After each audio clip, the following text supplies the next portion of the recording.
Narito ang balita mula sa GMA Integrated News. Nagbabalang pag-asa sa malakas na ulang dala ng bagyong Uwan. Ngayong araw hanggang bukas ng tanghali, posible ang matitinding ulan sa Camarines Norte, Camarines Sur, Catanduanes at Albay.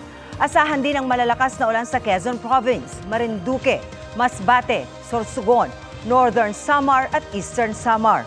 Gayon din sa Bulacan, Rizal, Laguna, Romblon, Samar at Biliran. Maaari itong magdulot ng mga pagbaha at landslide, kaya maging alerto at maghanda.